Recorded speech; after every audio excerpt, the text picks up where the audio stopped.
இந்த நிகழ்ச்சிக்கு தலைமையை நடத்தக்கூடிய தோழர் ராதாகிருஷ்ணன் அவர்களே மற்றும் மதிப்புக்குரிய தோழர், ஜூலை 11ஆம் தேதி ஒரு மிகப்பெரிய அதிர்ச்சியான நாள் இருக்கிறது. ஹார்ட் அட்டாக்ல மதிப்பிற்குரிய தோழர் என்ன செய்ய முடியும் இறந்து விட்டார் அந்த செய்தி.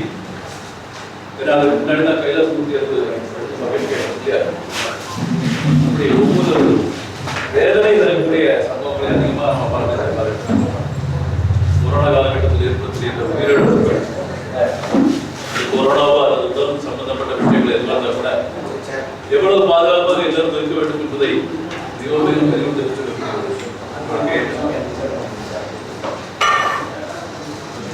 மதிப்புள்ள தோழர் துளசி மணியன் அவர்கள் 28 ஆண்டுகளுக்கு வாழ்ந்து பாரதியாருக்கு ஏற்கனவே வாழ்ந்த தோழர் சொன்னால் அந்த தோழர் துளசி பாரதியோட அந்த இந்தியா என்ற பதிப்பிலிருந்து 1906-1907 இருக்கக்கூடிய அந்த விஷயங்களை அவரது பதிப்புகளை இந்தியா வந்த கட்டுரைகளை கல்கத்தா சென்று அங்க இருக்கக்கூடிய நூலகத்தில் எவ்வளவு கஷ்டப்பட்டு அந்த பதிவை எடுத்தார் என்பதற்கு அதை பற்றி தோடு ஸ்ரீதரன் சாகித்ய அகாடமி விருது பெற்ற தோடு ஸ்ரீதரன் அதனால அவர்கள் சொல்லக்கூடிய விஷயம் இளசை மணியன் வாழ்க்கையில மிகப்பெரிய மயங்களித்த ஒரு சாதனை. அது சென்ற பாரதியின் அந்த எழுத்துக்களை வீட்டுக்கு உயிர்ப்பித்திருக்கிறார். எழுத்துக்களை இன்று வரை அவர் இறக்கும் வரை பாதுகாத்தவர் தொழில் எட்டைவருக்கு முதல்ல கூட அவரது சேவை அரசு பணியிலாக கூட அவர் சேவை மிகப்பெரிய சேவை என்று தான் சொல்ல வேண்டும். பாரதி விழாவை நடத்துவது ஒவ்வொரு ஆண்டும் நடத்துவது அவர் ஆட்சியை பணி மிகப்பெரிய பணி. இந்த பாரதி நினைவு நாள் பாரதியாரை பற்றி நம்ம அவடத்தில் தலைவரோட பேசுறாங்க. அதாவது இவ்வளவு ஆவேசமாக ஆக்ரோஷமாக பேசக்கூடிய தலைவர்கிட்ட 1-2 பேரை சொல்லலாம். அதுல பாபு சிதம்பரம் நிச்சயமாக சொல்லப்பட வேண்டியவர். சுப்பிரமணிய பாரதியும் நம்ம சொல்லித்தாரார்கள். மகாத்மா காந்தியை வந்து தேங்க்யூ மிஸ்டர் காந்தி அப்படின்னு மிஸ்டர் காந்தி போட்டவர் பாரதி. நீங்கள் வந்தாலும் வராவிட்டாலும் கூட்டப்படும் என்று சொல்ற பாரதி. அந்த அளவுக்கு மிகப்பெரிய ஒரு ஆளுமை இருந்தார் பாரதி. பாரதியாருடைய நினைவு நாளில் நாம் இந்த நிகழ்ச்சியை நடத்திருந்தது. அந்த வகையில் இன்னைக்கு வந்திருக்கக்கூடிய ராகுல் அவர்களையும் மதிப்புக்குரிய மயூரா ஜெயக்குமார் அவர்களையும் ரஃபீக் அவர்களையும் வந்திருக்கக்கூடிய அனைவரையும் வருக வருகின்ற வரவேற்று என்னுடைய வரவேற்பு நன்றி சொல்றேன்.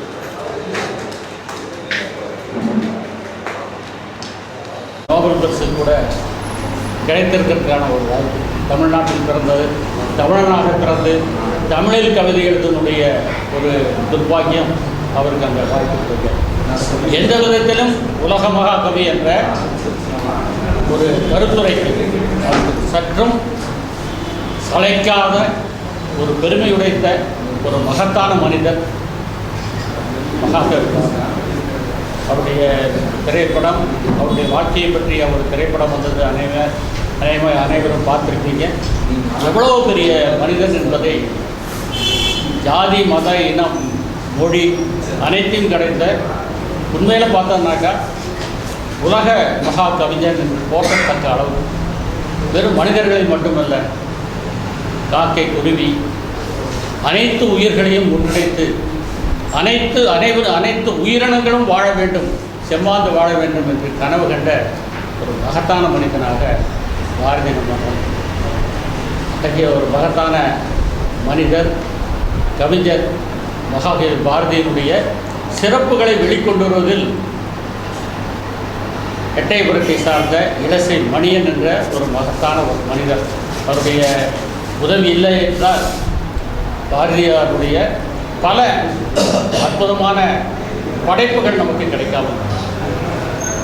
அவை அனைத்தும் கல்கத்தாவில் இருக்கக்கூடிய அந்த ஆவண காப்பகத்தில், தேசிய ஆவண காப்பகத்தில் மேனுஸ்கிரிப்டுகளாக அவருடைய கைப்பட எழுதிய பல கடிதங்கள் அது இருந்ததெல்லாம் கேள்விப்பட்டு அப்போதிருந்த இந்திய கம்யூனிஸ்ட் கட்சியினுடைய நாடாளுமன்ற உறுப்பினர் கிரண் முகர்ஜி அவர்களுக்கு அவர் கடிதம் எழுதி அவை வேண்டும் என்று கேட்டதற்குனால அவர் மிக சிரமப்பட்டு நேரடியாக வந்து எடுத்துக்கொள்ளுங்கள், அதற்கான ஏற்பாடுகளை செய்கிறேன் என்று கிரண் முகர்ஜி சொல்ல, அதற்கும் வழி இல்லை, என்னால் இப்போ வர முடியாது, நீங்களே அதை எனக்கு தெரிவித்துக் கொடுப்பதற்கு ஏற்பாடு செய்யுங்கள் என்று சொன்னது பேரில் அவர் வந்து அந்த மேனுஸ்கிரிப்ட் பாரதியார் கைப்பட எழுதிய அந்த அதனுடைய மேனுஸ்கிரிப்டுகளை அது வந்து ஒரு அவைகளை வந்து மேனுஸ்கிரிப்டுகளை அது வந்து இந்த புகைப்பட சிறிய அளவிலான புகைப்படங்களாக எடுத்து இவருக்கு அனுப்ப, அதை வந்து மிக சிரமப்பட்டு அதுக்கான அதை பெரிது பண்ணி பார்க்கக்கூடிய வசதி இல்லாததில் ஒரு ஓட்டையில் வந்து வெளிச்சத்தை போட்டு அந்த எழுத்துக்களை எல்லாம் படித்து பதிப்பு எழுதி பதிப்பித்தது தான் பாரதி தரிசனம். அந்தளவுக்கு மிக சிரமப்பட்டு பாரதியாருடைய படைப்புகள் அனைத்தையும் தேடி தேடி எடுத்து பதிப்பித்த ஒரு மகத்தான மனிதன் பேசினார். அவர் இப்போ ராஜன் சொன்னது போல இந்த கொரோனா காலத்தில் ஒரு மன்னன். ஆனால் அவர் இறப்பதற்கு முன்னதாக அவர் கொடுத்த ஒரு புத்தகம் ஒரு கட்டுரைகள் தான் 3 கட்டுரைகள். மகாத்மா காந்தி அவர்கள் ரஷ்யாவில் இருக்கக்கூடிய இருந்த மகத்தான ஆளுமைகளான காம்ரேட் தோழர் லெனின், மகத்தான படைப்பாளி மேக்சிம் கார்கி, மகத்தான படைப்பாளி லியோ டால்ஸ்டாய், 3 மகத்தான காந்திக்கே ஆதர்சமாக விளங்கியவர் டால்ஸ்டாய். அவர் தென்னாப்பிரிக்காவில் அவர் ஒரு பண்ணை ஆரம்பித்தது டால்ஸ்டாய் பண்ணை என்று ஆரம்பித்த அளவுக்கு அந்த அளவுக்கு டால்ஸ்டாய் மேலே மிகவும் பற்றுதல் கொண்ட ஒரு மகத்தான மனிதராக மகாத்மா காந்தி அவர்கள் திகழ்ந்தார். அந்த 3 பேரை பற்றிய மகாத்மா காந்தியினுடைய பார்வை, அவர் எப்படி அதை அந்த 3 ஆளுமைகளை பார்த்தார் என்பதை பற்றி ஒரு மிகச்சிறப்பான ஒரு கட்டுரை தொகுப்பு 3 கொடுத்தார். அது இந்திய கலாச்சார நட்புறவு கழகத்தின் சார்பாக அதை வெளியிட வேண்டும் என்று கேட்டுக்கொண்டார். துரதிர்ஷ்டவசம் அவர் உயிரோடு இருக்கிற வரைக்கும் நம்மளால் அதை பண்ண முடியல. நம்மளோட கொரோனா காலம் அவர் மரணம் அடைந்த பிறகு தமிழ்நாடு கலை இலக்கிய பெருமன்றம் நடத்திய மெய்நிகர் சந்திப்பில் மதிப்பிற்குரிய தோழர் சுப்பிரமணியம் அவர்கள் பெருமுயற்சி எடுத்து தானே அந்த அந்த 3 கட்டுரைகளை பதிப்பித்து விடுகிறேன் எனது சொந்த செலவு என்பதாக 25,000 ரூபாய் செலவு பண்ணி அந்த புத்தகத்தை முன்னால் கொண்டு வந்திருக்கிறாங்க. அதற்காக அவரை வந்து நாம் பாராட்ட கடமைப்பட்டிருக்கிறோம். சரி, அதை வந்து எப்படியும் வெளிக்கொண்டு வர வேண்டும், இந்த குறிப்பிட்ட நாளுக்குள் கொண்டு வர வேண்டும் என்பதற்காக இந்த மகாகவி பாரதியாருடைய நினைவு தினத்தில் பாரதி அன்பர், பாரதி ஆர்வலர் இளசை மணியினுடைய புத்தகத்தை வெளியிடுவது என்பது சால பொருத்தமாக இருக்கும் என்ற முறையில் இன்றைக்கி அதனுடைய வெளியீட்டு அறிவிக்கிறோம். இதே நேரத்தில் இன்று மாலை 5 மணி அளவில் அவர் வாழ்ந்த கோவில்பட்டியிலே ஒரு இதே மாதிரியான மகாகவி பாரதியாருடைய விழா நடைபெறும். அந்த விழாவில் முன்னாள் பாராளுமன்ற உறுப்பினர் மதிப்பிற்குரிய தோழர் அப்பாதுரை அவர்கள் அந்த புத்தகத்தை வெளியிட்டார். அது இந்திய தேசிய காங்கிரஸ் கட்சியினுடைய தூத்துக்குடி மாவட்ட தலைவர் கேசவன் அவர்கள் அந்த புத்தகத்தை இந்த நிகழ்ச்சிக்கு வந்து ஒரு சிறப்பான விருந்தினர் வேண்டும் என்ற முறையில் நாம் அணுகியது. நாம் ஒரே ஒருத்தர் தான் இருந்தோம், அதற்குரிய நண்பர் வைராஜ் ஜெயக்குமார். இந்த புத்தகத்தை வெளியிடுவதற்கான அனைத்து தகுதிகளையும் கிடைத்தது. மகாத்மா காந்தியினுடைய வழியில், பாரதியினுடைய வழியில் செயல்பட்டு கொண்டிருக்கக்கூடிய காங்கிரஸ் கட்சியினுடைய தலைவராக, செயல் தலைவராக, செயலூக்கமிக்க தலைவராக விளங்கக்கூடிய பயிற்சிக்குரிய நண்பர் வைராஜ் ஜெயக்குமார் அவர்களை அணுகினோம். சில பணிகள் இருந்தாலும் கூட கண்டிப்பாக நான் வருகிறேன், இது முக்கியமான நிகழ்ச்சி, நான் கண்டிப்பாக வருகிறேன்னு வந்துட்டேன்.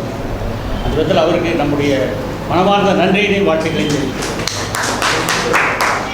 அந்த புத்தகத்தை வெளியிட்டு சிறப்புரை நிகழ்த்துமாறு கேட்டுக்கொள்கின்றேன். இந்த புத்தகத்தை பெற்றுக்கொள்வதற்காக நம்முடைய மதிப்புக்குரிய ஆர்வம் அவர்கள், நம்முடைய பல்சமய உறவு மையத்தினுடைய தலைவர் மதிப்புக்குரிய ரஃபீக் அவர்கள், நம்முடைய கட்டடம் நம்முடைய கோகுலம் பஸ் உரிமையாளர், கோகுலம் பஸ் டிரான்ஸ்போர்ட்டினுடைய உரிமையாளர் இதெல்லாம் நுழையிறார் மதிப்பிற்குரிய கோகுலம் மிஸ் முருகேசன் அவர்கள்,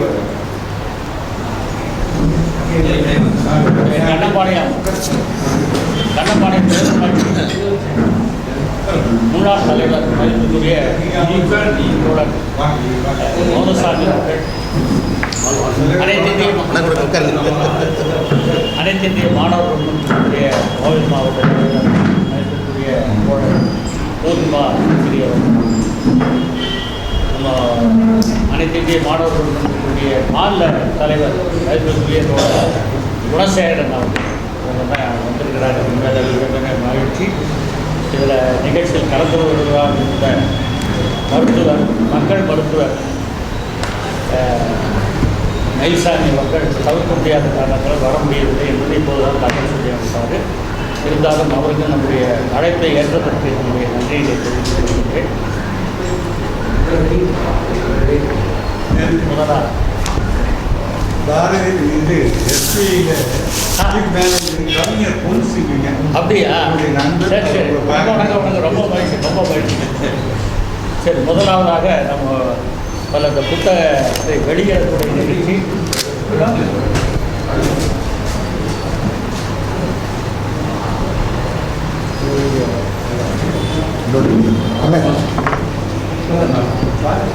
மயூரா ஜெயக்குமார் அவர்கள் இந்த புத்தகத்தை சிறு நூலை வெளியிட்டு சிறப்பிக்கும்.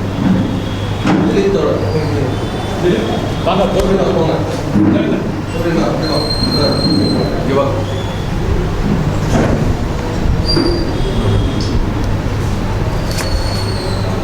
இங்கே குணசேகரன்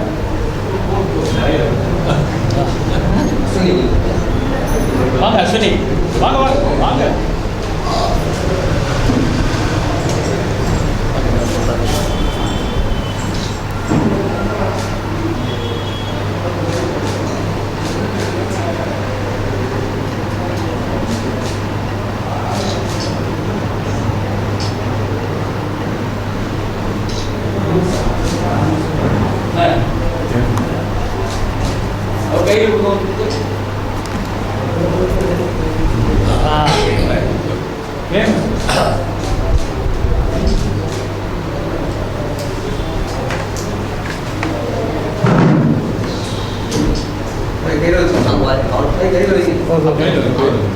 அப்படியே கொஞ்சம்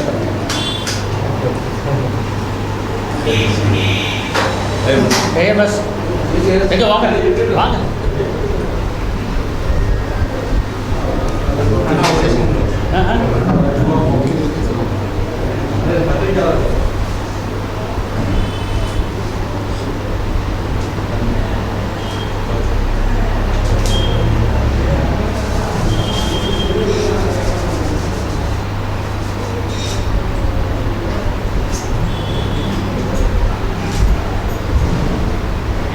ஓகேவா?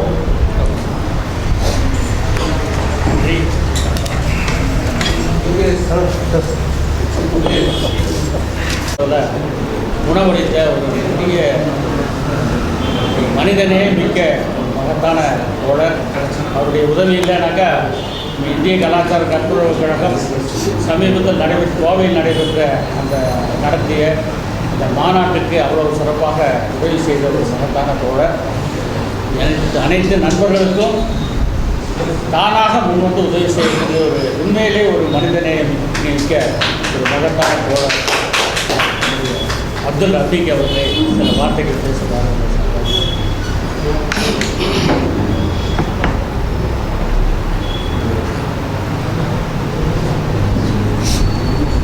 இந்திய கலாச்சார நட்புறவு கழகத்தின் சார்பாக மகாகவி பாரதி விழா பாரதி ஆய்வாளர் இசை மணியன் எழுதிய மகாத்மா காந்தியடிகளும் முஸ்லிய ஆளுமைகளும் என்ற நூல் வெளியீட்டு விழாவுக்கு தலைமை தாங்கி நடத்தி கொண்டிருக்கும் சகோதரர் தோழர் KS அவர்களே,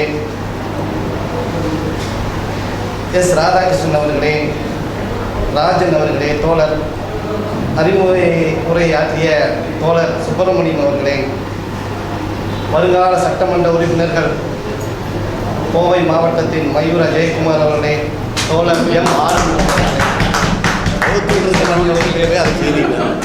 அன்பு சகோதரர் முருகேசன் அவர்களே, இங்கு வருகிறவர்களுக்கும் அனைவருக்கும் என் முதல் நன்றியை தெரிவித்துக் கொள்கிறேன். இன்று பாரதியார் நினைவு நாள். இன்று காந்தியை நாம் ஒரு 5 ஆண்டு காலமாக காந்தியை நாம் தூக்கி பிடிக்கும் காலம் வந்துவிட்டது. காந்தியை 50 வருஷமாக நாம் மறந்ததனால் என பல இன்னல்களை நாம் இன்றைக்கு துயரத்தை நாம் சம்பாதித்துக் கொண்டிருக்கிறோம்.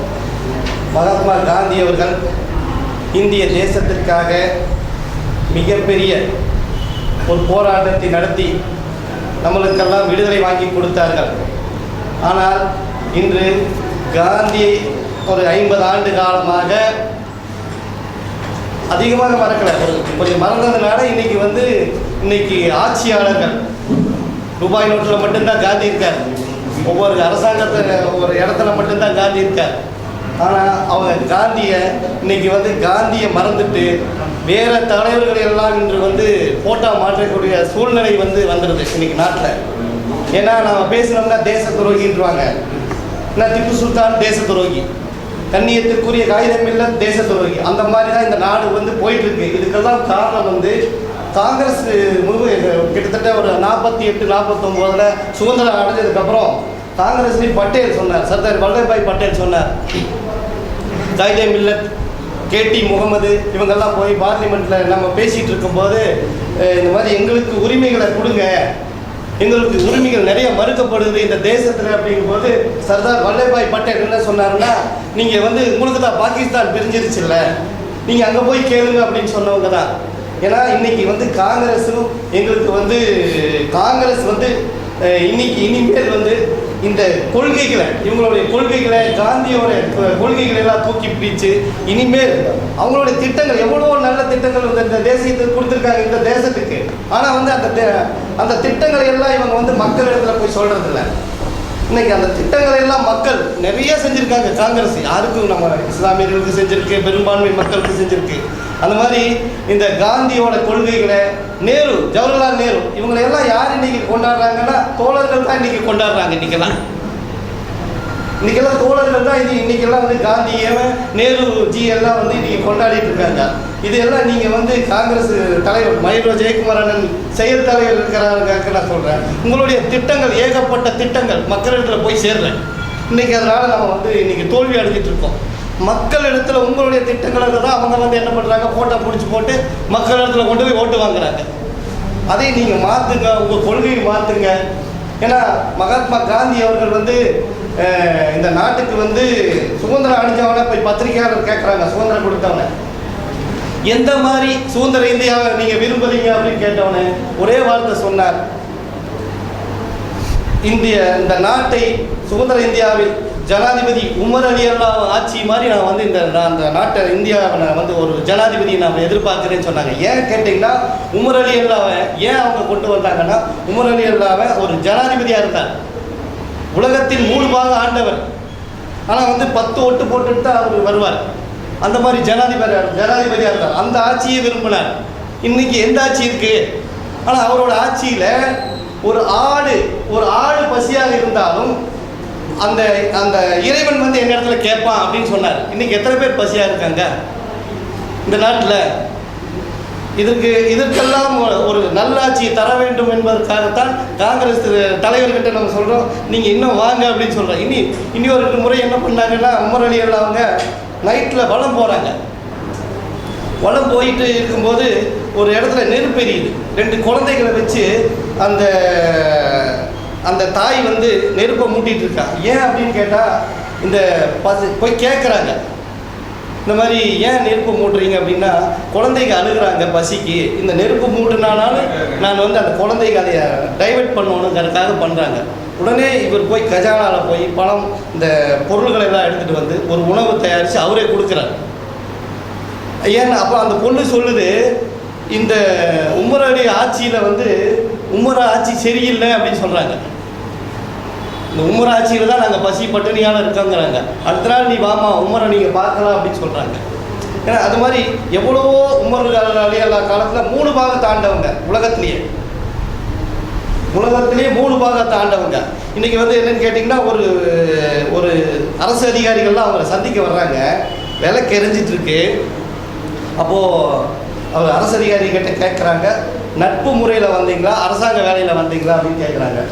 இல்லை நட்பு முறையில் வந்திருக்கு அப்படின்னு சொன்னோன்னே அவங்க விலை கணிக்கிறாங்க. அந்த மாதிரி தலைவர்கள் ஆட்சி தான் மகாத்மா காந்தி கொண்டு வர சொன்னாங்க. இன்றைக்கி வந்து வேதனையாக இருக்குது. இன்றைக்கி வந்து 120 கோடி 136 கோடி மக்கள் இன்றைக்கி வந்து 60 கோடி பேர் பசி பட்டினியில் இருக்காங்க. காங்கிரஸ் தலைவர்களும் தோழர்களும் சேர்ந்து இனிமேல் காந்தியை தூக்கி பிடிக்கணும். ஏன்னா இன்றைக்கி வந்து போன வருஷமே நான் வந்து ஒரு சைட் போட்டேன், லேஅவுட், நாராயணசாமி விவசாய சங்க தலைவர் லேஅவுட். அந்த இடத்துல காந்தி நகர்னு பேர் வச்சு சைட் போட்டிருக்கேன். மகாத்மா காந்தி நகர்னு சொல்லிட்டு பேர் வச்சு அவங்க சைட் போட்டிருக்கேன், நாராயணசாமி சமாதி ஆப்போசிட். ஏன்னா இன்றைக்கி வந்து காந்தியை நம்ம தூக்கி பிடிக்கலினா, மகாகவி பாரதியை தூக்கி பிடிக்கலினா நம்மளுடைய நிலைமை வந்து இன்னும் மோசமாக போகும். அதையே நாம் வந்து இன்னும் வந்து மக்கள் இடத்துல காந்தியை கொண்டு போகணுங்கிறதுக்காக எனக்கு இந்த வாய்ப்பை கொடுத்த அனைவருக்கும் நன்றி கூறி விடைபெறுகிறேன். நன்றி, வணக்கம்.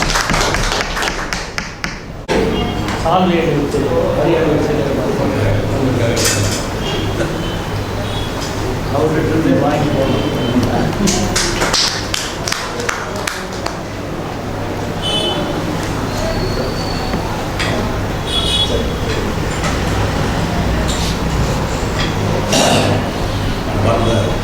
தலைவர் அவர்களே, சிறப்பு விருந்தினர்களே, குறிப்பாக இந்த நிகழ்ச்சிக்கு சொன்னதும் பல வேலைகளுக்கு கொண்டு வந்தக்கூடிய தமிழ் மாநில காங்கிரஸினுடைய தமிழ் மாநிலத்தினுடைய செயல் தலைவர் அன்புக்குரிய மயூரா ஜெயக்குமார் அவர்கள், புத்தகத்தை பெற்றெடுக்கக்கூடிய நண்பர்களே, தோழர்களே, இந்த புத்தகத்தை இலசை மணியன் உயிரோடு இந்த காலத்தில் தான் இன்னும் நான் மகிழ்ச்சி அடைகிறேன். போன நவம்பர் மாதத்தில் கொரோனாவுக்கு முன்னாடியே விவரம் நான் ஒரு நிகழ்ச்சிக்கு போயிருந்தபோது அந்த கையெழுத்து பிரதியை கொடுத்தார். இது கோவை தோழர்கள் தான் முடியும், எப்படியாவது வெளியிடணும். ஆனால் அது இஸ்கப் மூலமாக வெளியிடணும்னு நான் விருப்பப்பட்டதுக்கு காரணம், இலசை மணியன் ஒரு 60 ஆண்டு கால பொது வாழ்க்கை கல்கத்தாவில் எங்கேயோ மறந்து கிடந்த அந்த பாரதியினுடைய அந்த கட்டுரைகள் வந்து இந்தியா பத்திரிகையோட கட்டுரைகள் கொண்டு வந்து முதலில் இன்னைக்கு இருக்கிற விஞ்ஞான வசதி இல்லாத காலம் 1972. அதில் நம்முடைய நாடாளுமன்ற உறுப்பினர் மற்றும் காங்கிரஸ் கட்சியினுடைய தலைவர்கள் உதவி பண்ணி அதை ஃபிலிம் சுருளில் கொண்டு வந்து 3 ஆண்டு காலம் அதை வந்து ஒவ்வொரு ஃபிலிமாக படித்து அப்படி வெளியிட்டது தான் பாரதி தரிசனம் 2 பாகம். அப்போது அசாத்தியமான காணாமல் அவர் அதை கட்டுரை கொடுத்தோட சொன்னால் அந்த இஸ்கப் அன்னைக்கு வந்து இஸ்கஸ் இந்திய கலாச்சார நட்புறாங்க. அதன் மூலமாகத்தான் இலசை மணியன் பொது வாழ்க்கைக்கே வந்தது, கம்யூனிஸ்ட் கட்சிக்கே வரும். அதனால தான் நான் இஸ்கப் சார்பாக தான் அதை விரும்பினோம். இந்த 3 அற்புதமான கட்டுரைகள், 3 கட்டுரைகள். அதே மாதிரி நம்முடைய கலைஞர் பெருமன்றத்துடைய மாநில தலைவர்கள் ஒருவரான ஆனந்தகுமார் இருக்கிறார். அவருடைய வாழ்க்கை வரலாற்றை நீங்கள் படிக்கும் இலசை மணியனுடைய சுருக்கமான மாத்திரம் 60 ஆண்டு காலம் பாரதி வாழ்ந்த வீட்டை பாதுகாத்த ஒரு பெருமகன் இலசை மணியன். அவருக்கு அதனால தான் இந்த பாரதி நினைவு நாள் அன்னைக்கு நாம் மரியாதை செலுத்துறவர்களுக்காக இந்த புத்தகத்தை இந்த நிகழ்ச்சியை ஏற்பாடு பண்ணி வந்திருக்கக்கூடிய எல்லோருக்கும் பணிவான நன்றி. இஸ்கப் அவர்களின் சார்பாக வரவேற்பு நன்றி. பாரதியை பற்றி வந்து இப்போ அவர் நிறைய நாம் அதை வந்து அதிகமாக நம்ம பேசிட்டு இருக்கோம், எல்லாருக்கும் தெரிந்த விஷயம். ஆனால் அரசியலில் இன்றைக்கு அதாவது ஒரு பாரதியினுடைய படைப்புகள் மிக பெரும்பான்மையான கவிதைகளில் அரசியலில் இருக்கக்கூடியவர் வந்து அவர் மாதிரி ஒரு உளவியலும் சைக்காட்டிஸ்ட், ஒரு உளவியல் மருத்துவருடைய அந்த மாதிரியான கருத்துக்களும் வேற எந்த கவிஞனும் பாடினதில்லை. ஈவன் வெளிநாட்டில் இருந்தவங்க அப்படி உலகமாக அரசியலில் இருப்பவர்களுக்கும் சமூக இயக்கத்தில் இருப்பவர்களுக்கும் அதே மாதிரி ஒரு உளவியல் சம்பந்தப்பட்ட கவிதைகள் வந்து அசாத்தியமான கவிதைகள். இப்போ நேரங்கிறது நான் அதில் அதிகமாக பேசுவேன், வேற ஒரு நாட்டில் பேசுவேன். சகினி வந்து சூதாட்டத்துக்கு தர்மரை வரவழைக்கிறதுக்காக கூப்பிட்ற போது திருதராசன் ஒத்துக்கிறது இல்லை. இப்போ மகன்கிட்ட சொல்கிறான் துரியோதன கிட்ட, பாரதியை தவிர யாராவது எழுத முடியுமான்னு பாரு. அதில் பாஞ்சாலி சபதத்தில் வரும்போது அது வந்து என்னென்னமோ சொல்கிறான். அப்பங்கிற முறையில் துரியோதனுக்கு என்ன சொல்கிறான்னா, எவ்வளோ பேர் உனக்கு எத்தனை பேர் கையை தட்டினா 100 பேர் வேலை செய்யறதுக்கு ஆட்கள் இருக்காங்க, அந்த புறத்தில் அழகிய பெண்கள் நூற்றுக்கணக்கில் இருக்கிறாங்க. சாப்பிட்றதுக்கு எத்தனையோ பொருள் இத்தனை இருக்கு, எத்தனை சொத்துக்கள் இருக்கு. இதையெல்லாம் அனுபவிட மகனை எதுக்கு சூதாட்டத்தை கூப்பிடுறீங்க? அது சொந்த அண்ணன் சகோதரன். இப்போ பாரதி எழுதுறாங்க, அதுதான் அவரோட உளவியல் கருத்து எப்படி வருதுன்னா, சகினி தான் அதுக்கு பதில் சொல்கிறான். துரியோதனன் வந்து இவரை தான் ஏவி விடுறான், மாமாவை ஏன் அப்பா கிட்ட பேசி எப்படியாவது அவங்க வரவழைக்கணும் சூதாட்டத்துக்குன்னு சொல்லி. அப்படி சொல்கிற போது அவன் என்ன, அந்த பாரதி என்ன எழுதுறான்னா, அரசருக்கு இருக்க வேண்டிய 2 குணங்கள், ஒன்று போர்க்களம், இன்னொன்று சூதாட்டங்கள். இது பாரதி தவிர இது வந்து சமூக நியாயங்கிறான். அவன் எப்படி கன்வின்ஸ் பண்ணான்னா, திருதராசன் கிட்ட சகனியினுடைய இது அற்புதமான அந்த பாடல் உலகத்தில் யாராலும் பாட முடியாது பாரதியை தவிர. அது ஜெயக்குமாருக்கு அதில் அனுபவம் இருக்குது, ஆறுமுகத்துக்கும் அனுபவம் இருக்குன்னா அது அதனுடைய கவிதை 2 வரி தான். அதுதான் இதையெல்லாம் சொல்லிட்டு சகனி கடைசியாக சொல்கிறார் திருதராசன் கிட்ட, எத்தனையோ சொத்துக்கள் இருக்கலாம், ஆட்சி இருக்கலாம், அரசாங்கம் இருக்கலாம், பவர் இருக்கலாம், வேலையாட்கள் இருக்கலாம், அதெல்லாம் பிரயோஜனம் இல்லை சொல்லிட்டு, அரசருக்கு ஒரு பிழை உண்டென்றே அரசருக்கு ஒரு பிழை உண்டென்றால் அது பிறரை தாழ்த்துவதில் சலிப்பெய்தவர்கள். அரசியல் இருக்கிறவங்க யாரும் நம்மளுக்கு இவ்வளவு மேலே வந்துடக்கூடாதுங்கிற போது வரும்போது அரசர் அன்னைக்கு 2000 ஆண்டுகளுக்கு முன்னால் இருக்கலாம், ஆனால் அதை எப்படி 20ஆம் நூற்றாண்டு கொண்டு வர்றாருன்னா, அரசியல்வாதியாக இருந்தால் பிறரை தாழ்த்துவதில் சலிப்பே அடையக்கூடாது. இல்லைன்னா யார் ஒருத்தர் நமக்கு மேலே வந்து நம்ம தலை மேலே காலை மிதிச்சிருவான். அப்போ அவனை தாழ்த்திட்டே இருக்கணுங்கிற. இப்படி உலகத்தில் யாராவது அரசருக்கு ஒரு பிழை உண்டென்றே அது பிறரை தாழ்த்துவதில் சலிப்பெய்தல், இது ஒரு அசாத்தியமான விஷயம். அதை போலவே இதில் பல இடங்களை விட இது பண்ணும்போது அந்த ஆவேசம், இந்த கவிதையில் இருக்கக்கூடிய ஆவேசம், தர்ம யுத்தம் என்ற சொல்ல முதலில் கவிதையில் பயன்படுத்தியவன் பாரதி மட்டுமே. தர்ம யுத்தம் அதை தூக்கிட்டு ஓபிஎஸ் உட்பட பேசுறது சங்கடம். பாரதி இந்த மாதிரி ஆளு எதிர்காலத்துல பாடியே இருக்க மாட்டாங்க தர்ம யுத்தத்தை பற்றி. அப்போ அது எவ்வளோ ஒரு அற்புதமான வரிகள். இனி பொறுப்பதில்லை தம்பி எரிதலர் கொண்டு வா, கதிரை வைத்து இழந்தான் அண்ணன் கையை எடுத்துடுவோம். தர்மராக இருந்தாலும் யாராக இருந்தாலும் அற்புதமான அந்த வரிகள். அப்போ தான் கடைசியாக அர்ஜுனன் பதில் சொல்கிற மாதிரி அந்த பாஞ்சாலி சாதத்தில் வருது. தர்மத்தின் வாழ்வு தன்னை சூது கவ்வும், தர்மம் மறுபடியும் வெல்லும் எனும் அந்த இயற்கை மர்மத்தை உலகம் நம்மால் கற்குங்கிறார். இந்த பாஞ்சாலி சாதத்தின் மூலம் இந்த உலகம் கற்கும். இப்படி ஒரு அற்புதமான வரிகள். அதையெல்லாம் சொல்லி எல்லாம் முடிச்சுட்டு பல மேடைகள் நாம் கேட்டிருக்கோம். தர்மத்தின் வாழ்வு தன்னை சூதுகள். அதை விட வாழ்நாளில் தன்னுடைய வாழ்க்கையின் லட்சியத்தை 3 வரிகளில், நமக்கு தொழில் கவிதை, நாட்டிற்கு உழைத்தல், இமைப்பொழுதும் சோராதிருக்கும். இதை விட வேற யார் உலகத்தில் பாட முடியும்? சமூக நோக்கம், சமூக அக்கறை. அப்படின்னா நான் மாநில சமூகத்துக்கு நான் வந்து சேவை செய்யணுங்கிற போது 4 மணி மாலை, விநாயகர் 4 மணி மாலையில் கடைசி வரியில் சொல்லிட்டாங்க, கனத்த செல்வம் 100 ஆயுசு. இதை கொடுக்கறது உனக்கு என்ன விநாயகரே, உனக்கு என்ன தயக்கம்னு கேட்குறாங்க. மனிதன் நேருக்கு நேரம் கடவுளோட பேசுறது. கனத்த செல்வம் 100 ஆயுசு, 2மே நடக்கல. விநாயகரும் கொடுக்கல, சக்தியும் கொடுக்கல. ஆனால் கனத்த செல்வம் 100 ஆயுசு, இதை கொடுக்கறதுக்கு உனக்கு என்ன தயக்கம்னு ஆண்டவன் பார்த்து கேட்குறாரு. அதே மாதிரி தேடி சோறு மீதம் தின்னு பல சின்னஞ்சிறு கதைகள் பேசி அப்புறம் நோய்க்கு கூற்றுக்கு இரையாகி மாயும் வேடிக்கை மனிதர்கள் நினைத்தாங்கன்னா யமனை பார்த்து கேட்குற மாதிரியான பாடம். காலா நீ என்னருகே வாடா, உன்னை காலால் எட்டி வைக்கணும்னு சொல்கிற துணிச்சல், இதெல்லாம் சாதாரணமான விஷயம். அற்புதமான பாடம். அதில் நாம் இன்னைக்கு நடத்துகிற கூட்டம் மிக முக்கியமான இந்த நினைவு நாள் வந்து என்ன காரணம்னா, மொழிப்போர் மீண்டும் தமிழகத்தில் எழக்கூடிய சூழ்நிலை இருந்து கொண்டு இருக்காங்க. மொழிப்போர், இந்தியனுடைய ஆதிக்கம். நேரு மாபெரும் மனிதன், ஜனநாயகவாதி. நாடாளுமன்றத்தில் கொடுத்த வாக்குறுதி என்ன? தமிழக மக்கள் விரும்பும் வரை ஆங்கிலம் நீடிக்கும், மொழி திணிப்பு என்பது கிடையாதுன்னு சொல்லி தைரியமாக துணிச்சலோடு நாடாளுமன்றத்தில் அறிவித்தான் அந்த மாபெரும் தலைவர். ஆனால் அதுக்கு ஆபத்து வந்திருக்கு. அப்போ இன்னொரு மொழிப்போர் வரக்கூடிய காலகட்டம் நெருங்கி கொண்டிருக்கிறது. இந்தியை 3வது மொழி என்று சொல்லிட்டு இருக்கலாம். அந்த 3வது மொழி எது? சமஸ்கிருதமா இந்தியா அப்படின்னு. அப்போ இந்த நேரத்தில் இந்த நாளில் நாம் நினைவுபடுத்த வேண்டியது ஒரு அற்புதமான ஒரு கவிதை. அதோடு நான் முடிச்சுக்கிறேன். ஆங்கிலம் தெரியாதவர்கள் எத்தனையோ மொழிகள், சமஸ்கிருதம் தெரியும், இந்தி தெரியும், பாண்டிச்சேரியில் இருந்த காலத்தில் பிரெஞ்சு மொழி தெரியும், இவ்வளவு மொழி தெரிஞ்சவன். ஆனால் என்ன சொல்றான்? யாமறிந்த மொழிகளிலே தமிழ் மொழி போல் இனிதாவது எங்கும் காணோம்னு சொல்றான். வள்ளுவனை போல், இளங்கோவை போல், கம்பனை போல் எங்கேயுமே பூமிதனில் யாகனும் கண்டதில்லைன்னு சொல்றான். அப்ப அந்த தமிழ் உணர்வு இந்த இடத்துல, இந்த கட்டடம், இந்த கூட்டம் நாம் தேர்ந்ததுக்கு காரணம் ஜீவா கால் பதித்த மண் இந்த சங்க கட்டடம். பாரதியை வாழ்நாள் முழுவதும் உயர்த்தி பிடித்து கிராமங்கள் தோறும், நகரங்கள் தோறும், பட்டி தொட்டி எங்கும் பாரதியை கொண்டு போய் சேர்த்தவன் மாபெரும் தலைவன், இலக்கிய பேரரசர் ஜீவா. அவர் படுத்து தூங்கின இடம், ஓய்வெடுத்த கட்டடம் இது. லட்சுமணன் போராட்டத்தில் இங்கே பல நாள் தங்கி நடத்திய போராட்டம். இந்த கட்டடத்தில் இன்னைக்கு இந்த நிகழ்ச்சி நடப்பது மிக மிக பொருத்தமான.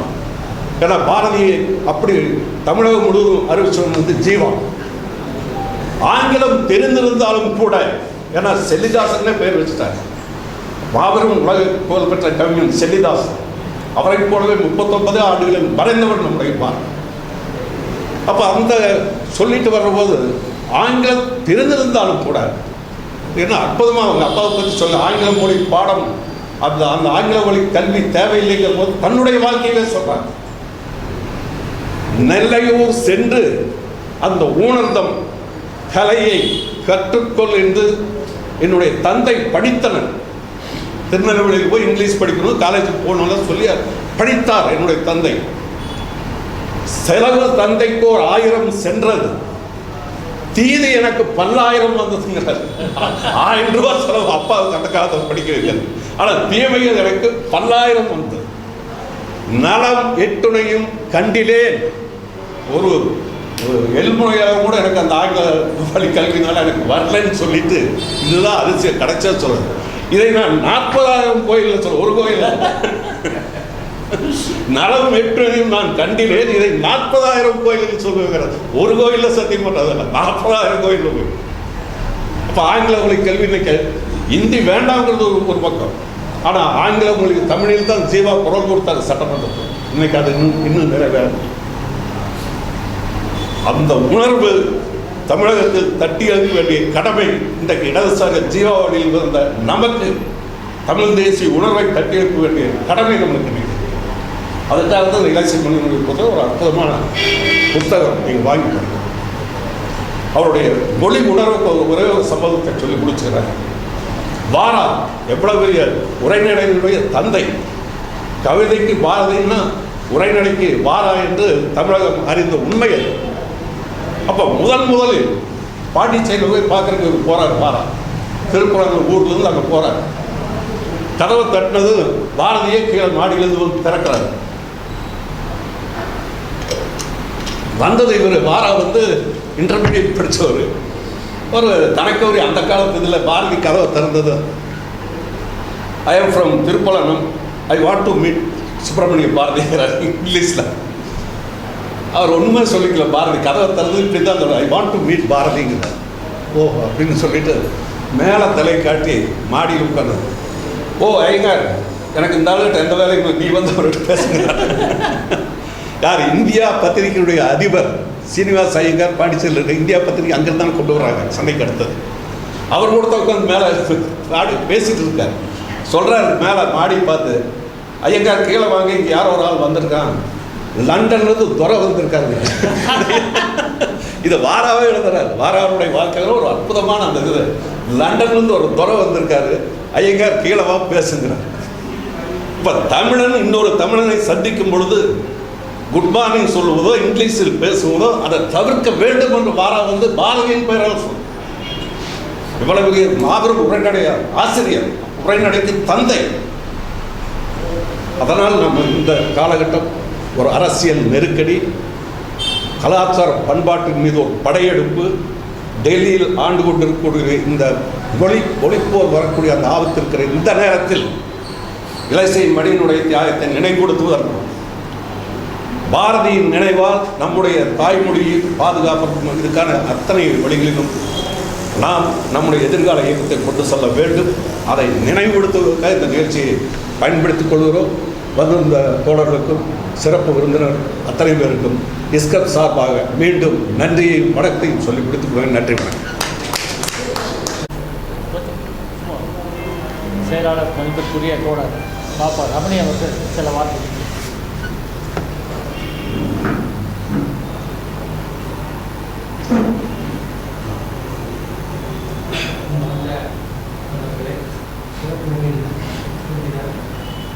மரியாதைக்குரிய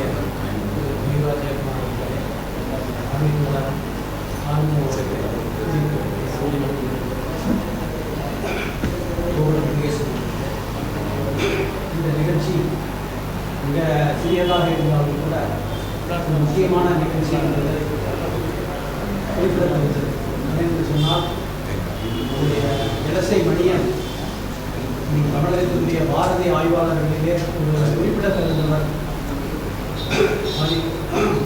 மிகவும் போற்றுதலுக்குரியவர் என்பதெல்லாம் கோவையில் இருக்கக்கூடிய பல அமைப்புகளும் கூட அவரை அங்கீகரித்திருக்கிறார்கள். ஏற்கனவே ஒரு 2 ஆண்டுகளுக்கு முன்பாக அவருடைய பாரதிய ஆய்வுகளை பாராட்டி பாரதி பாசறை என்ற அமைப்பு 1 லட்சம் ரூபாய் அவருக்கு நிதி அளித்து அவரை கௌரவித்தார்கள். அதே போல அவருடைய உடல்நலம் அதனுடைய பிரச்சனைகளுக்காக அவருடைய பல்லெல்லாம் ரொம்ப ஆடி போயிருந்தாங்க. அந்த மருத்துவ செலவுக்காக முழுமையாக அந்த பாரதி பாசறையை சார்ந்தவர்கள் அந்த செலவுகள்லாம் ஏற்றுக்கொண்டார்கள். அவருடைய மகனுக்கு வேலை வேண்டும் என்ற ஒரு பிரச்சனை இருந்தது. அதற்காகவும் அவர்கள் முயற்சி செய்தார்கள்.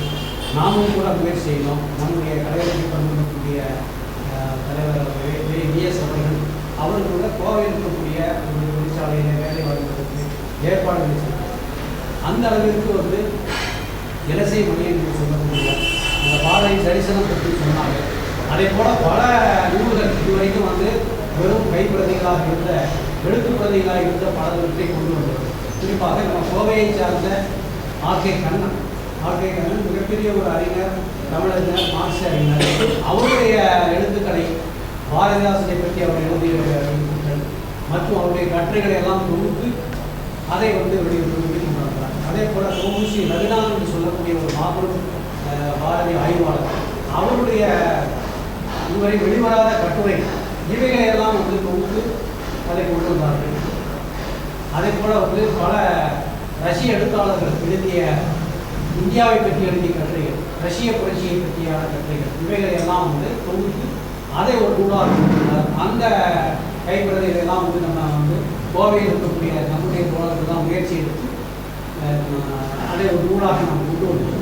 இதே போல ஏராளமான இதை போன்ற ஆவணங்களை இன்றைக்கும் அவர் வைத்துக் கொண்டிருந்தார். அவைகளை எல்லாம் கொஞ்சம் கொஞ்சமாக பரப்பிக்க வேண்டும். அப்படிப்பட்ட ஒரு முயற்சியில் தான் தோழர் கேஎஸ் இந்த 3 கட்டுரைகளை நீங்கள் வெளியிட வேண்டும் என்று அவர் கேட்டுக்கொண்டு ஒரு மாதங்களுக்கு முன்பாக அவர் அந்த நம்ம ஒரு மகிழ்ச்சியை வந்தார்கள். அதை நாம் எடுத்து செய்து பாரதி விழாவிலே வெளியிடலாம் என்று மிக அதிர்ச்சி அளிக்கக்கூடிய முறையில் ஜூலை 13 அவருடைய வாழ்க்கை எட்டயபுரத்தில் இருக்கக்கூடிய பாரதி மணிமண்டபத்தினுடைய ஒரு காப்பாளர் என்கின்ற முறையில் மட்டுமல்ல, பாரதியை பற்றியான எல்லா தகவல்களையும் திரட்டி அவைகளை மதிப்பிக்குவார்கள் என்பதில் பேராவது வேலை செய்தவர்கள். எப்படி வாரா அவருடைய வாழ்க்கையை பற்றி எழுதினாரோ அதே போல ரா பத்மநாபன் எழுதினார், சி விஸ்வநாதன் எழுதினார், பேசு மணி எழுதினார்கள், தோமுசி ரகுநாதன் எழுதினார். இப்படி பாரதி ஆய்வாளர்கள் வரிசையில் ஆரா வெங்கடாதளபதி அந்த வரிசையிலே வைத்து போட்டுக்கொண்ட ஒரு முக்கியமான ஆய்வாளராக இருந்தார்கள். இன்றைக்கு கூட வஉசியை பற்றியான சில அரிய புகைப்படங்கள் அவர்களிடம் இருக்கிறது. அவைகளை எங்களிடத்தில் சொன்னார். வஉசியுடைய காலத்தில் கிடைத்த புகைப்படங்கள் இதுவரைக்கும் வெளிவராத பத்திரிகையெல்லாம் வெளிவராத புகைப்படங்கள் எனக்கு கிடைத்திருக்கின்றன. இவைகளை அரசினுடைய ஆதரவுடன் வெளியிட வேண்டும் என்று திருநெல்வேலி மாவட்ட ஆட்சித்தலைவரை எல்லாம் சந்தித்து அதையெல்லாம் அணுகியிருந்தார். அவர்களும் அதற்கு சரியான பதில் கொடுக்காத போது இஸ்கப் அமைப்புடைய பொதுச் செயலாளர் ராதாகிருஷ்ணன் அவர்களை கேட்டுக்கொண்டார். நாங்களும் அதற்கு ஏற்பாடுகள்லாம் செய்கிறோம்னு சொல்லியிருந்தோம். இப்படி பல ஆவணங்களை பல பொக்கிஷங்களை எல்லாம் திரட்டி வைத்திருந்த அருமையான ஒரு மகத்தான ஒரு ஆளுமை இலசை மணியனுக்கு நாம் செய்திருக்கக்கூடிய மிகச்சிறந்த ஒரு அஞ்சலியாக இன்னைக்கு இருக்கிறது. அதற்காக மிகச்சிறந்த முறையிலே தன்னுடைய சொந்த முயற்சியை எடுத்து நிதியும் அளித்திருக்கக்கூடிய கே. சுப்பிரமணியம் அவர்களை பாராட்டி கலை இலக்கிய பெருமக்கள் சார்பில் என்னுடைய வாழ்த்துக்களை தெரிவித்துக் கொள்கிறேன்.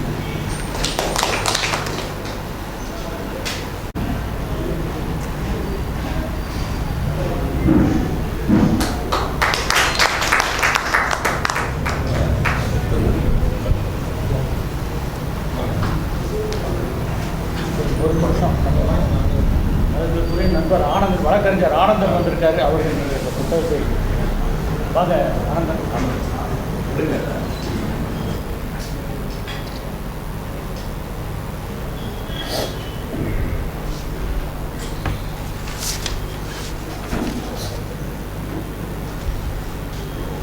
நிகழ்ச்சிக்கு தலைமை பொறுப்பேற்று நடத்தி கொண்டிருக்கின்ற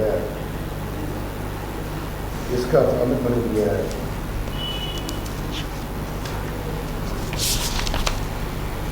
பொதுச் செயலாளர் அருமை சகோதரர் ராதாகிருஷ்ணன் அவர்களை, வரவேற்பு நல்கிய அன்பு சகோதரர் எம். ராஜன் அவர்களை, அறிமுக உரையாற்றிய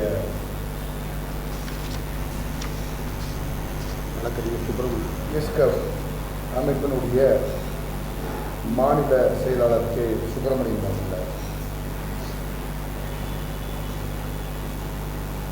அருமைக்குரிய சகோதரர் பாப்பா ரமணி அவர்கள், என்னுடைய அருமைக்குரிய அண்ணன் முன்னாள் சட்டமன்ற உறுப்பினர் எம். ஆறுமுகம் அவர்கள்,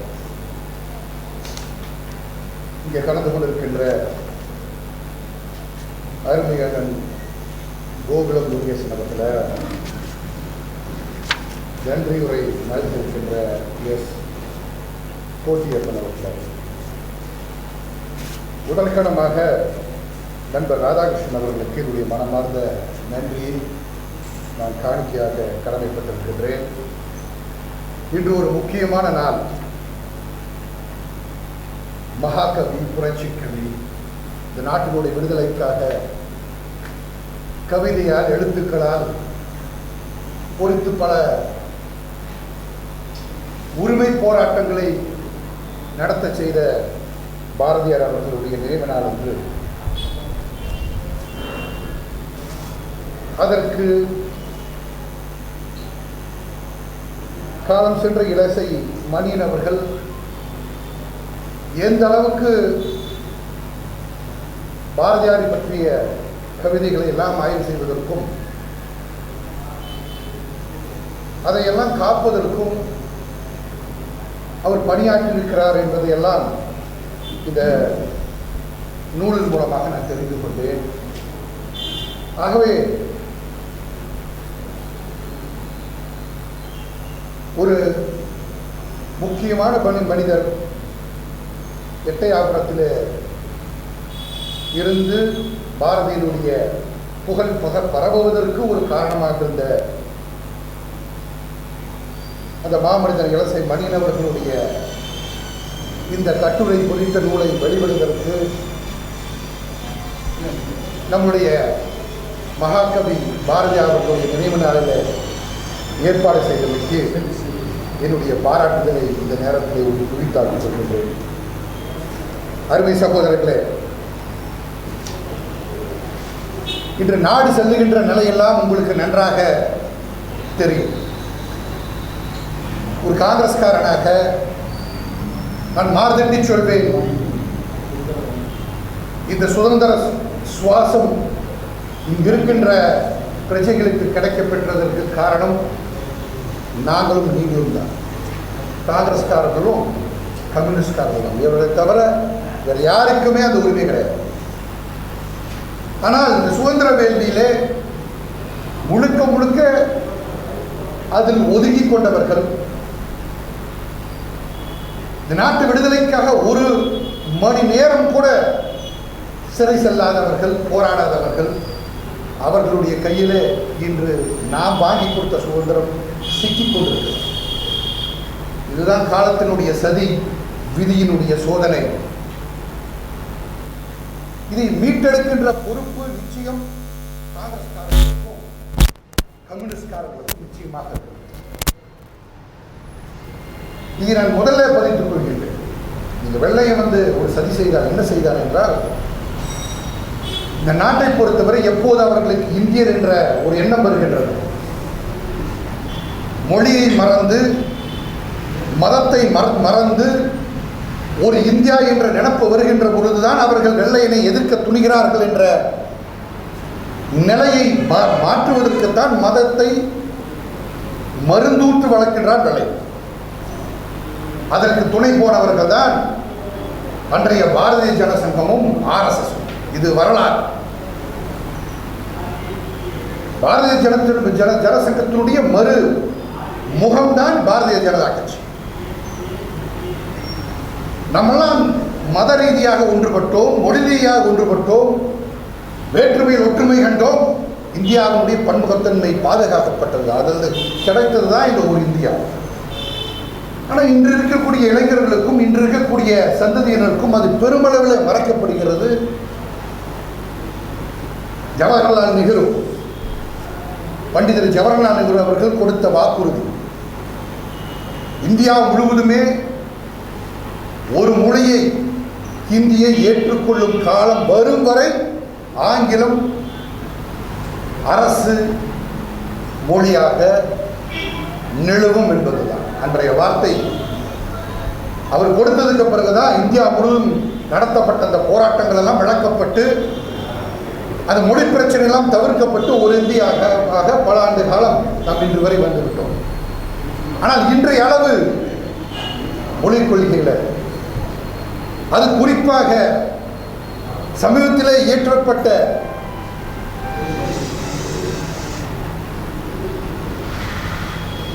அந்த கல்வி திருத்த சட்டத்தின் மூலமாக மீண்டும் அவர்களுடைய வட இந்திய ஆதிக்க மொழியை திணிக்க முயற்சி செய்கிறார்கள். அதற்கு வெகுவாக நின்று இந்த நேரத்திலே பாரதியார் அவர்களுடைய நினைவு நாளிலே நாம் சபதமேற்று போராட வேண்டிய ஒரு தருணத்தில் இருக்கிறோம் என்பதை இந்த நேரத்தில் நான் தெரிய கடமைப்பட்டவனாக இருக்கின்றேன்.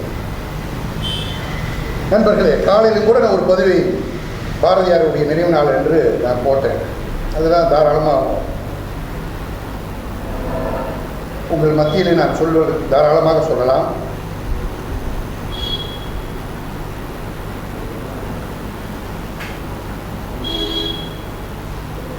இன்று மகாகவி பாரதியாருடைய நினைவு நாள். தமிழ்வரத்தனம் கவிஞர் நினைவு நாளிலே தாய்மொழியான செம்மொழி தமிழ் காக்க சபதம் ஏற்போம். சுதந்திர வேள்வியில் வெள்ளையிடம் மண்டியிட்ட மதவெறியர்கள் தாய்மொழி தமிழை தகர்க்க பார்க்கிறார்கள். நான் வீழ்வே என்று நினைத்தாலே இப்படிக்கு தமிழே சொல்வதை போலதான் பாரதியாருடைய அந்த வாசகம் இருக்கிறது என்று நான் எண்ணி பார்த்த காரணத்தில் அந்த பதிவை நான் பதிந்தேன். வரவேற்பும் நன்றாக இருக்கிறது. அந்த அளவுக்கு இப்போது பாரதியாருடைய அந்த பங்கு, அவருடைய சேவை மக்கள் மத்தியிலே மீண்டும் எடுத்துச் செல்ல வேண்டிய ஒரு நிலைக்கு நாம் இப்போது வந்திருக்கிறோம். மகாத்மா காந்தியடிகளும் ரஷ்ய ஆளுமைகளும் இதை நான் படித்தேன். படிப்பதற்கு முன்பாக நம்ம இலசை மணியன் அவர்கள் எந்த அளவுக்கு பாரதியை பற்றி அவருடைய சேவைகளை மக்கள் மத்தியில் எடுத்துச் செல்வதற்காக மூல அளவிலே தன்னை அர்ப்பணித்துக் கொண்டிருக்கிறார்கள் என்பதிலே நாங்கள் தெரிந்து கொள்வதிலே பெருமகிழ்ச்சி அடைகிறோம். அதற்கு நிச்சயமாக நம்முடைய தோழர் கே. சுப்பிரமணியன் அவர்களுக்கு என் மனமார பாராட்டுக்கள்.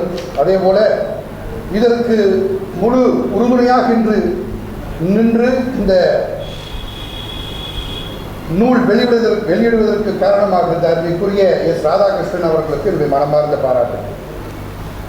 பல விஷயங்கள் எல்லாம் இந்த நூலின் மூலமாக நாம் தெரிந்து கொண்டோம். குறிப்பாக முன்னுரையிலே எந்த அளவுக்கு பாரதியாரை பற்றி அவர் மீது ஒரு அன்பும் பாசமும் ஒரு கொள்கை ரீதியான உடன்பட்டிருக்கிறார் இலசை மணியன் என்பதை நான் முழுமையாக உணர்கின்றேன். அதே போல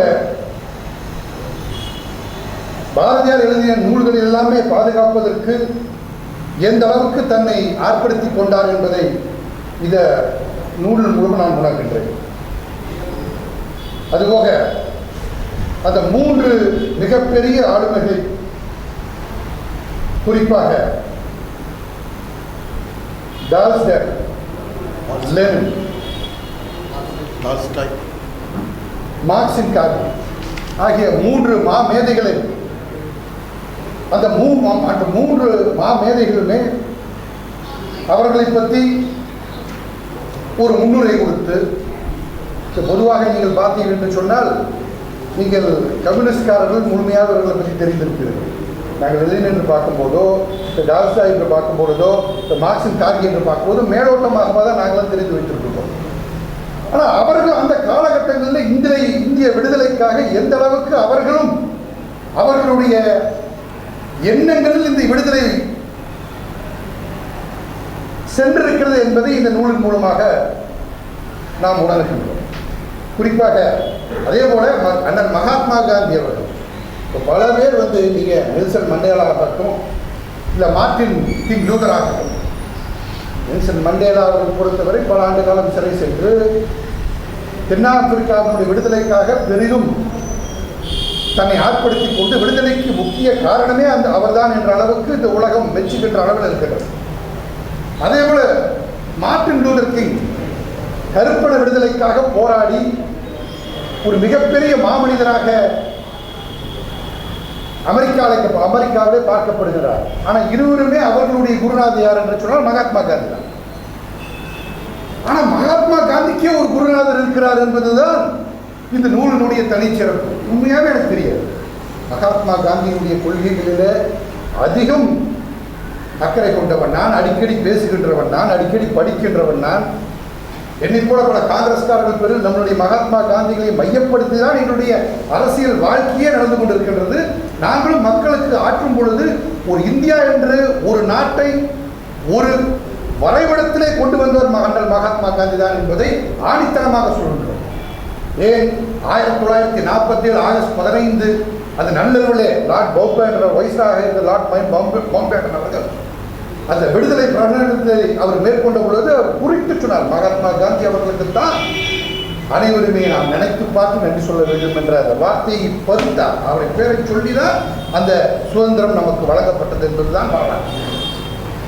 ஆனால் அப்படிப்பட்ட மகாத்மா காந்திக்கே டால்ஸ்டாய் அவர்கள் ஒரு குருவாக இருந்திருக்கிறார்கள் என்பதை நினைத்து பார்க்கும்போது மிகவும் ஆச்சரியமாக இருக்கின்றது. அதே போல டால்ஸ்டாய் அவர்களும் இந்திய விடுதலை பற்றி அவர் பல பதிவுகளை மேற்கொண்டிருக்கிறார். அதே போல மகாத்மா காந்தி அவர்கள் தென்னாப்பிரிக்காவிலே அவர் வெள்ளையர்களை எதிர்த்து போராடிய பொழுது அதை பற்றியும் அந்த பதிவை டால்ஸ்டாய் அவர்கள் பதித்திருக்கிறார் என்பதை இந்த நூல் மூலமாக நான் தெரிந்து கொண்டேன். அதே போல அண்ணல் மகாத்மா காந்தி அவர்களும் டால்ஸ்டாயை பற்றி குறிப்பிட்ட பொழுது அண்ணல் காந்தியடிகள் டால்ஸ்டாயை தமது குரு என்றும் தமது வழிகாட்டி என்றும் அவரிடமிருந்து கற்ற கல்விக்கு தான் என்றென்றும் வாழ்க்கையிலே கடமைப்பட்டவர் என்று குறிப்பிட்டிருக்கிறார் என்பதை இந்த நூல் மூலமாக நான் தெரிய வருகிறது. அதே போல லெனின் என்பது ஒரு மிகப்பெரிய புரட்சியாளர். அந்த விடுதலை போரை மக்கள் போராக மாற்றியவர் லெனின் என்று காந்தியடிகள் சொல்லியிருக்கிறார். நம் அனைவருக்கும் தெரியும். ஆனால் அன்றைய காலகட்டங்களில் லெனின் அவர்களுக்கு இப்போ பொதுவாகவே லெனினை பொறுத்தவரை அவர் மகாத்மா காந்தியினுடைய மாறுபட்ட சிந்தனை உடையவர், அவருடைய கொள்கையிலிருந்து மாறுபட்ட சிந்தனை உடையவர் என்றுதான் காங்கிரஸ்காரர்கள் பொதுவாக நாம் எண்ணிக்கொண்டிருக்கிறோம். ஆனால் லெனின் அவர்களே பல இடங்களில் மகாத்மா காந்தி அவர்களை புகழ்ந்திருக்கிறார் என்பதையெல்லாம் நாம் இந்த நூலின் மூலமாக தெரியப்படுகிறோம். அதே போல மகாத்மா காந்தி அவர்களும் லெனின் அவர்கள் மீது எந்த அளவுக்கு பற்று வைத்திருக்கிறார் என்பதை இந்த கட்டுரையின் மூலம் நமக்கு தெரிய வருகிறது. இதே போல மார்க்சின் கார்கி அவர் இந்திய விடுதலைக்காக வெளிநாடுகளிலிருந்து குரல் கொடுத்த புரட்சியாளர் ஷாம் கிருஷ்ண வர்மா, காமாமையார் ஆகியோருடன் தொடர்பு வைத்திருந்ததும் அவர்களுக்குள் கடித போக்குவரத்து இருந்ததையும், அதே போல இந்திய விடுதலை சம்பந்தமாக அவரும் அவருடைய கருத்துக்களை நமக்கு ஆதரவாக வெள்ளை ஏகாதிபத்திக்கு எதிராக பதிவிட்டிருக்கிறார் என்பது எல்லாம் இந்த நூலின் மூலம் நமக்கு தெரிய வருகிறது. ஆகவே இதை பார்க்கும் பொழுது நிச்சயமாக மக்களுக்கு இதெல்லாம் எடுத்து செல்ல வேண்டும். இப்போ நீங்கள் இன்டர்நெட்டினுடைய காலகட்டங்களில் பொதுவாக வரலாறுகள் எல்லாம் மறந்து விடுகின்றது. நீங்கள் இப்போ லைப்ரரி, நீங்கள் நூலகங்களுக்கு போகக்கூடிய எந்த சூழ்நிலையுமே இப்போது காலத்தின் கட்டாயத்தின் அடிப்படையில் குறைந்து வருகின்றது. எல்லாம் இன்டர்நெட்டில் உட்காந்துட்டு பார்க்குறாங்க. ஆனால் இன்டர்நெட்டில் உட்காந்து யாரும் வரலாறு படிப்பது? அவர்களுடைய அறிவாற்றலை வளர்த்துக் கொள்கிறார்கள். ஆனால் வரலாறு எப்போது மறக்கப்படுகிறதோ அப்போது மனிதனுடைய மாண்புகள் எல்லாம் மறக்கப்படுகிறது என்பதுதான் நாம் மறுக்க முடியாத ஒன்று. எனவே இந்திய விடுதலை பொறுத்தவரை எந்த அளவுக்கு ரத்தம் சிந்தி வேர்வை சிந்தி நாம் பெற்றோம் என்பதெல்லாம் இப்போது இருக்கின்ற அரசு மறைக்கிறது.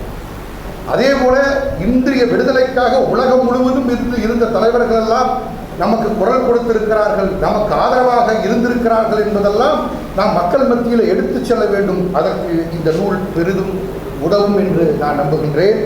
என்னுடைய மனமார்ந்த பாராட்டுக்கள். இப்படிப்பட்ட ஒரு நிகழ்ச்சியை ஏற்பாடு செய்து இதை வெளியிடுகின்ற அந்த நல்ல பாக்கியத்தை எனக்கு கொடுத்தமைக்கு இங்கு இருக்கக்கூடிய நிர்வாகிகளுக்கு மனமார்ந்த நன்றியை காணிக்கையாக்கி கொண்டு நாம் ஒன்று சேர வேண்டும். மீண்டும் ஒரு சுதந்திர போர் நமக்காக காத்திருக்கின்றது. அன்று வெள்ளையனை எதிர்த்து நாம் போராடினோம், இன்று உள்ளையனை எதிர்த்து நாம் போராட வேண்டிய ஒரு தர்ம சங்கடமான ஒரு சூழ்நிலையில் இருக்கின்றோம். இந்தியா என்பது ஒரு நாடாக தொடர வேண்டுமென்றால், நிலைக்க வேண்டுமென்றால் நிச்சயமாக இரண்டாம் சுதந்திர போராட்டத்துக்கு நாம் தயங்காமல் ஒன்று சேர வேண்டும். உறுதியோடு நிற்போம். வாழ்க பாரதி புகழ் என்று சொல்லி விடைபெறுகிறேன். நன்றி, வணக்கம். மிகச்சிறந்த முறையில் ஒரு எழுத்துரை ஆற்றிருக்கக்கூடிய நண்பர் மதுராஜ் ஜெயக்குமார் அவர்களுக்கு இந்திய கலாச்சார நட்புறவு சங்கம் பாராட்டுதல்களை தெரிவிக்கப்பட்டுள்ளது.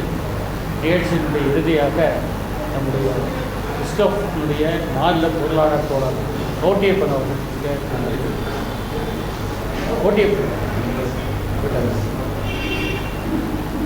நம்முடைய நண்பர் திலீப்குமார் அவர்கள் நன்றி சொல்லி இந்த நிகழ்ச்சியை நிறைவு செய்யுமாறு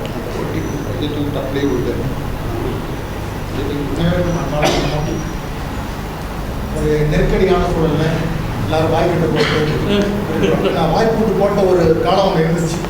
இப்போ அந்த வாய்ப்பீட்டு சட்டம் போட மயூரா ஜெயக்குமார் சொன்னார் மறைமுகமாக. இப்போ நமக்கு ஒரு வாய்ப்பீட்டு சட்டம் போட்டு சில விஷயத்தை நம்ம வெளிப்படையாக பேச முடியாது. அப்படி நம்ம சூழலில் எடுத்துக்கிட்டு இருந்தால் கூட ஏதாவது ஒரு நம்ம செஞ்சுட்டே இருக்கணும், நம்ம செயல்பாடுகிட்டே இருக்கணும். பந்தல் இருந்தால்தான் படைப்பெண் என்று எந்த முல்லைத்தடியும் சொன்னதில்லை. ஏதேனும் ஒரு வகையில் அந்த முல்லைத்தடி தன்னை வெளிப்படுத்திக் கொண்டே இருக்கும். அதுபோல எந்த சூழ்நிலையிலும் இப்படியான ஆக்கப்பூர்வமான செயல் ஈடுபடக்கூடிய மனிதர்கள் ஏதேனும் ஒரு இயங்கிட்டே இருக்கும். அந்த வகையில் கலை இலக்கிய பெருமன்றம், இஸ்கப் எல்லாம் சேர்ந்து தான் ஒரு இணையதளத்தினுடைய ஒரு கருத்தரம் தொடர்ந்து நடத்திட்டே இருக்காங்க. அதில் தமிழ்நாட்டின் மிக முக்கியமான ஆளுநர் எல்லாம் அதில் உரையாற்றிட்டு இருக்காங்க. அந்த மாதிரி ஒரு சூழலில் கோவையில் இப்படி ஒரு இலசை மணியில் எழுதிய பாரதி நினைவு நாளில் மகாத்மா காந்தியை யாரெல்லாம் முன்னெடுத்தாங்க, டால்ஸ்டாய், ஹாக்கி, லெனின் இவங்கெல்லாம் முன்னெடுத்திருக்காங்க. அந்த ஒரு சூழலை நாமளும் கொஞ்சம் நினைவுபடுத்தி பார்ப்போம் அப்படிங்கிறதுக்காக ஒரு சின்ன நிகழ்ச்சி. இது ஒவ்வொருத்தரும் உருவாக்கி கொண்டு நாம் அடுத்த கட்டத்தை நோக்கி எப்படிலாம் பயணம் செய்ய போகிறோம் அப்படிங்கிற விஷயம். நீங்கள் எழுத்தாளர் முத்துலிங்கம் சொல்வார், படைப்புங்கிற நெருப்பை பத்திரமா பாதுகாத்துட்டே இருக்கணும், விட்டு அணைஞ்சு போயிட்டா அப்படின்பாரு. அதுபோல் நமக்குள் இருக்கிற படைப்பு நெருப்பை, நமக்குள் இருக்கிற பொது சிந்தனையை, மக்களின் மீது உள்ள நேசத்தை அதை அணையாமல் பாதுகாக்கிறதுக்கு இப்படிலாம் ஒரு விஷயம் நமக்கு தேவைப்படுது. இப்படி ஒரு சூழலில் நாம் வந்திருந்த அனைத்து தோழர்களுக்கும் நன்றி கூறி விடைபெறுகிறேன்.